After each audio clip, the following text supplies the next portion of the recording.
Okay, so here we got bottlebrush. We planted a lot of bottlebrush in the in the yard.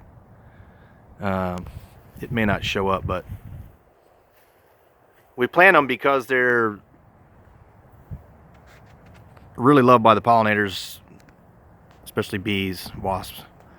The butterflies will get on them too. We plant them because they bloom just about all year. Right now they're blooming really profusely, so they're really good for the bees. I don't know if you can see the bees on there, but there's a lot of bees on those blooms right now. And we've got them just about on every corner of the house in the yard. And the hummingbirds like them. You know, we like helping those guys out too, but mainly these guys are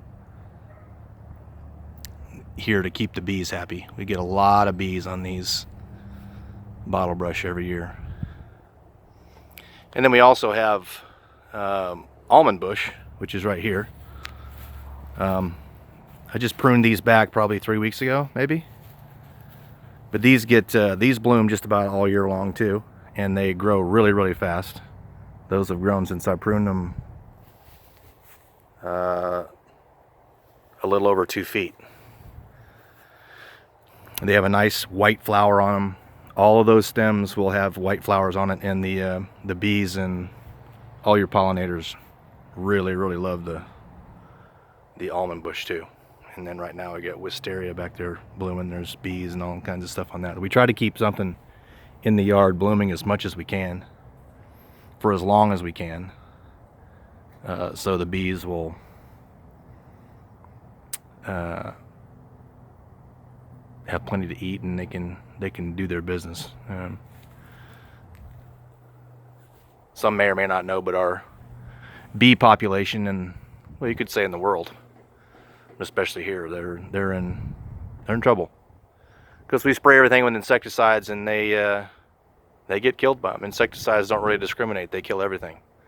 So you go out to spray one pest and get rid of it, you're getting rid of a lot of species at the same time. So we try to help these guys out by keeping these bottlebrush in the yard. We got more in the front yard too, and I'm going to put more and more of them in.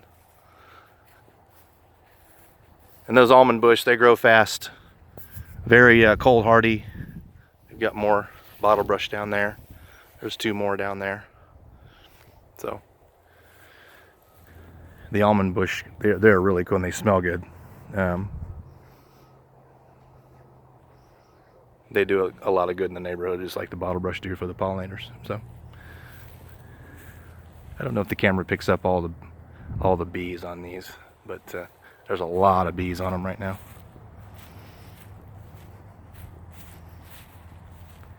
I'll probably incorporate some of these guys out in the pasture too, maybe on the outside of the fence, so they can't be chewed up by livestock. Because the more we've got, the more bees we'll have, and I'm not ever going to spray anything around here for any reason. So we'll kind of make, I don't know, you can see some of the bees at the top. There's a lot of bees. We'll make kind of like pollinator sanctuary around here, I guess. It's kind of nerdy, but hey, I don't care. Also Mexican sunflowers, those will bloom damn near all year. I think they'll bloom through a warm winter here in Florida. I think they'll just keep going. But those are really good too. I've got lots and lots. As a matter of fact, here's some right here. These are that's a bush daisy right there, the yellow one, but this one is Mexican sunflower. And then I've got a box full of them over here too. This is a box I planted. It's also got ryegrass in it, but I plant these for seed, so it'll get the heads up, and I collect the heads and get the seed out of them. So this year I got, I don't know, probably 5 pounds of seed. So I should say 5 pounds of seed heads. It might be more than that. I got a bunch of them, probably 3 gallons worth of seed heads. So lots and lots of them. Yeah. And that's just a 4x8 box with the winter food plot mix in it. It's getting pretty mature. I just cut some of it up and it was drooping down along the bottom, and I don't want to kill the grass. But, anyway, that's the stuff we're doing with pollinators here in the yard. If you think about it, you're in Florida, buy those bottle brushes, the almond bushes. They're super duper good for pollinators. They really love them. If you like having bees around, maybe some people don't. They think they walk by them, they'll get stung. All you got to do is not touch them. You know, a wasp nest, if you get within a certain amount of distance, yeah,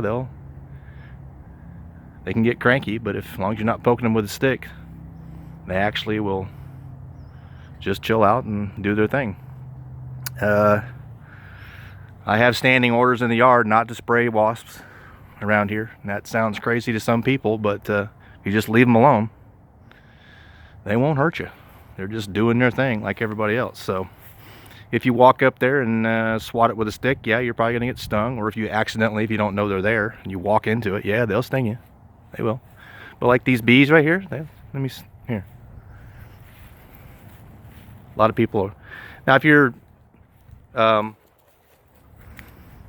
if you go in anaphylactic shock, yeah, you're gonna stay away from bees. But see this one right here? See, he doesn't care that my hand's there. He doesn't care. He didn't care. He's just doing his thing. But some folks think if you get too close to them that they'll sting you.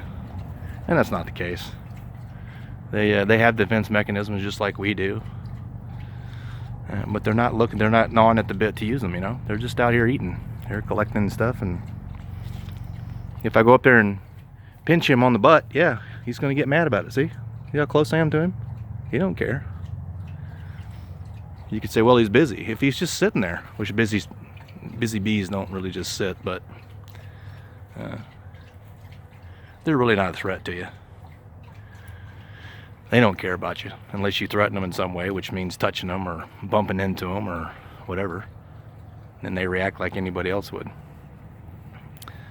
So yeah, we got some bottle brush and all that and blah blah blah, and just thought we'd shoot a little video on that, and